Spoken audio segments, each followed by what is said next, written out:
Donc, vous ouvrez votre fichier de PicBee à la page 107, à la séquence 107, et nous commençons par une dictée de nombres.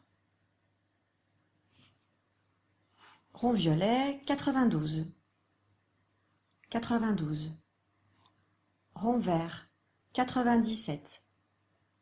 97. Rond rouge, 63. 63. Rond bleu, 88. 88. Et rond rose, 78. 78. Alors, attention, voici la correction. Parfait. Dans le cadre A, vous avez donc des pavés qui ont été dessinés. Il y a un solide qui n'est pas un pavé. Est-ce que vous pouvez retrouver celui qui n'est pas un pavé puisqu'il n'a pas toutes les formes, toutes les faces en forme de rectangle? Alors, est-ce que vous l'avez trouvé? Oui. Celui-ci, il y a une face qui est triangulaire et donc ce n'est pas un pavé. D'accord? Maintenant, on vous demande ici d'entourer les pavés qui semblent réguliers. Alors, on a vu qu'un pavé régulier, il avait toutes les faces carrées. À votre avis, si je le mets sur le côté, trouvez-moi les deux pavés qui sont réguliers, qui ressemblent un petit peu à ça.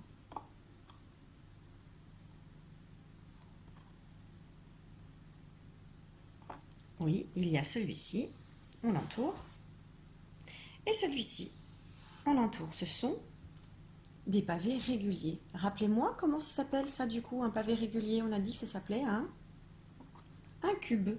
Donc vous l'écrivez ici. C-U-B-E. Vous pouvez faire pause pour avoir le temps d'écrire le mot. Alors là maintenant nous allons prendre des formographes. Donc vous pouvez éventuellement faire comme moi et les séparer en deux, les découper et puis les placer comme ils sont sur le fichier, dans le cadre B. Donc dans le cadre B, nous avons ces deux formographes et nous allons remarquer que de ce côté, sur ce formographe, nous n'avons que des formes régulières. Par exemple, ici, nous avons un cercle bien régulier. Nous pouvons dire que c'est un cercle, d'accord? C'est une forme bien régulière. Même chose ici, même chose ici. Et à chaque fois, vous remarquerez, on a un grand, moyen, petit. Grand, moyen, petit.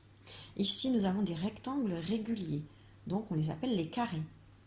4 côtés égaux. Grand, moyen, petit. 3 carrés. 3 rectangles réguliers. Ici, 3 triangles réguliers. Les 3 côtés à chaque fois sont de la même grandeur. Donc, on a grand, moyen, petit.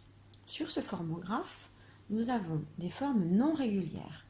Nous avons éventuellement des formes ovales qui ne sont pas rondes. Donc, on ne peut pas dire que ce sont des cercles, on dit que ce sont des ovales. Hein, ils ont un peu la forme d'un œuf. Grand, moyen, petit ovale. Ici, nous avons des rectangles non réguliers puisque nous avons par exemple deux côtés qui sont plus petits que les deux autres. Donc là, nous avons des largeurs et là des longueurs. Donc, grand rectangle, moyen rectangle, petit rectangle. Et enfin, nous avons 3 triangles non réguliers, puisqu'ici, nous avons un petit côté, alors que là, nous avons 2 autres grands. D'ailleurs, celui-ci est plus grand que celui-là. Hein, c'est donc 3 côtés qui sont différents. Donc, on a le grand triangle non régulier, moyen triangle et petit triangle. Alors, on vous demande de faire un petit jeu, par exemple, de montrer le petit triangle régulier. Donc, il faut trouver dans les triangles, il faut trouver le petit, et je veux le petit triangle régulier, celui qui a donc 3 côtés de la même longueur. Oui, c'est celui-ci, c'est un triangle, il est petit et il est régulier puisque les 3 côtés ont la même longueur. Après, on vous demande de montrer le grand cercle.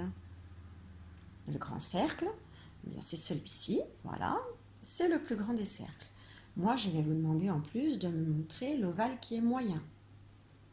L'ovale moyen. Oui, il est là. Le grand rectangle. Il est là. le triangle non régulier qui est tout petit. Le triangle non régulier qui est tout petit. Oui, il est là. Le petit carré. Il est là. Bon, vous avez compris. Avec ces formes, vous allez faire un dessin de votre choix sur une feuille. Donc vous allez prendre une feuille, voilà, et vous n'aurez pas le droit d'utiliser autre chose que le formographe. Alors on peut par exemple imaginer, je ne sais pas moi, que je vais faire un bonhomme. Alors, pour utiliser le formographe, on ne dessine pas à l'intérieur de la forme, hein. Il faut faire les contours. Alors du coup, je vais prendre ma feuille, hop. Donc par exemple, je décide de faire un ventre. Donc je me place. Vous voyez bien comme ça? Je vais le mettre comme ça. Je me place à l'intérieur du formographe et je vais en fait faire le contour de ma forme. Là, j'ai pris le grand ovale, d'accord? Au-dessus, j'ai décidé que j'allais faire sa tête, mais il manque son cou. Et bien, je vais utiliser le petit rectangle et je vais faire son cou. Alors, il va avoir une tête un peu bizarre hein, parce que le cou, il va être un peu grand.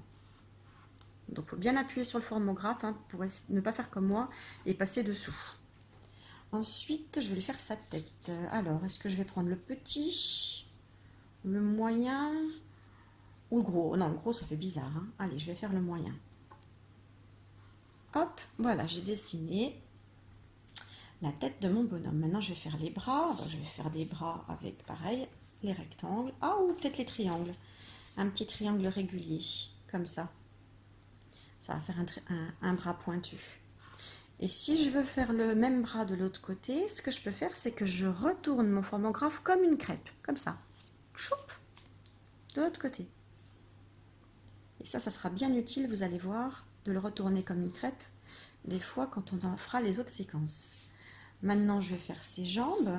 Allez, je vais lui faire des petites jambes comme ça, avec le petit rectangle. Même chose ici. Voilà.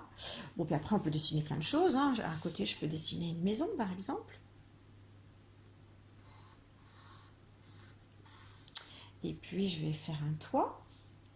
Alors, ça va être un toit un petit peu biscornu, hein, mais c'est pas grave.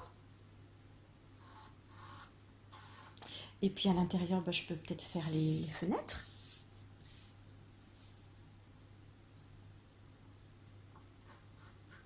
Hop, une et deux fenêtres. Et puis, une porte. Allez, je vais faire une petite parce que la grande, elle dépasserait un peu. Hein. Donc avant, il faut bien placer son formographe, on le tient bien hein, et on tient son crayon debout. Pas couché, parce que si on fait coucher, regardez, il va passer par-dessous. Ah bah là, voilà, il peut passer par-dessous, d'accord? Donc tenez bien votre crayon bien droit. Hop. Alors bien évidemment, vous pouvez gommer hein, si ça ne va pas. Ensuite, on peut faire le soleil et tracer les rayons du soleil, éventuellement tout autour. Enfin, voilà, je vous laisse faire un petit dessin en vous habituant pour tracer avec le formographe parce que ce n'est quand même pas si facile que ça. Donc, il faut vous entraîner parce que bientôt, on va devoir reproduire des figures comme Géome avec le formographe. Donc, je vous laisse vous entraîner à faire un petit dessin. Voilà, avec le formographe. Ensuite, pour finir, pour le cadre C qui se trouve ici, vous avez donc des soustractions qui sont un petit peu difficiles, vous vous rappelez? Donc on peut dessiner les 16 jetons et barrer les 9 premiers. Ou alors on peut dire, bon alors attendez, dans la dizaine, si j'en enlève 9, dans ma boîte, il va m'en rester un. Et il va me rester encore les 6 autres. Donc ça va faire 1 plus 6. Du coup, ça va faire combien? D'accord? Allez, c'est parti.